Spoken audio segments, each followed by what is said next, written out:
All right, welcome to section 6.5 or 6-5, factoring higher degree polynomials.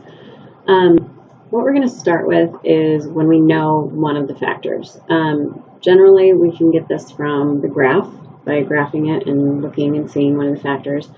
That's what we're going to focus on for now when we know one of those factors.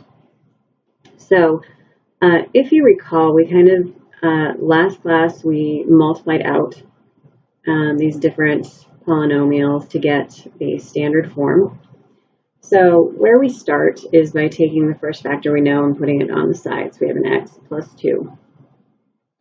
We also know that the first term is x to the third power. So we're going to put that in that first box. And then we're going to build everything else off of that.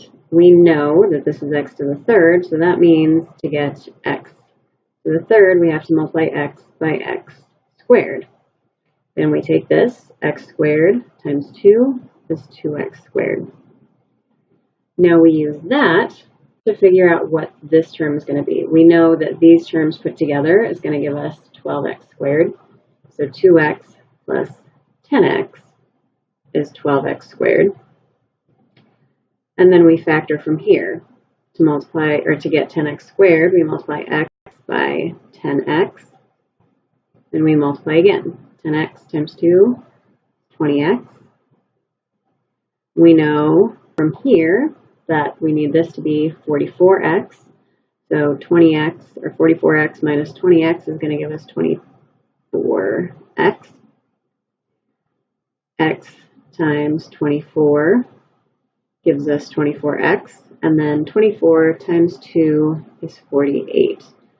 So if everything comes together correctly at the very end, you want to check that very last one, and that should be good to go. So our partially factored form is x plus 2, that's our first factor that we knew, and then x squared plus 10x plus 24. The rest of it is a skill from Algebra 1-2, factoring this remaindering part. So we have x squared and 24. This is the box and diamond method from way back when. So multiply those two to give us 24x squared, take our center term, and get 10x. Factor that top number, because we need two side numbers that multiply together to give us the top and add together to give us the bottom. So we've got 1 and 24, 2 and 12, 3 and 8, 4 and 6, not divisible by 5, and then when we get back to 6, we know we have all of our factors.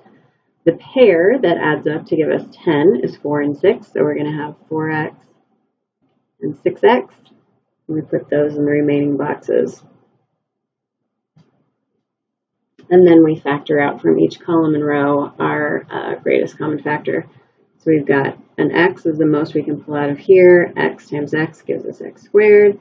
X times 6 gives us 6x, x times 4 gives us 4x, and then 6 times 4 gives us 24. So then we are going to write our fully factored form. So we have the x plus 2 from our original as one of our factors, x plus 6 from this side right here, and x plus 4. And because of that, we now know our three roots. We have roots at -2, -6, and -4, because remember the roots are the x-intercepts. So this is all technically y equals. And if we put any of these numbers in, -2 would give us 0 for the whole thing, as would -6, as would -4. So those are our x-intercepts. To sketch this is a positive orientation because there is no negative out front. So we're going to have roots at -2, -4, -6. We know our ending direction is up. We're going to come down, turn around, and I should have passed through that 4. That's supposed to be going through there. Erase that and do that again.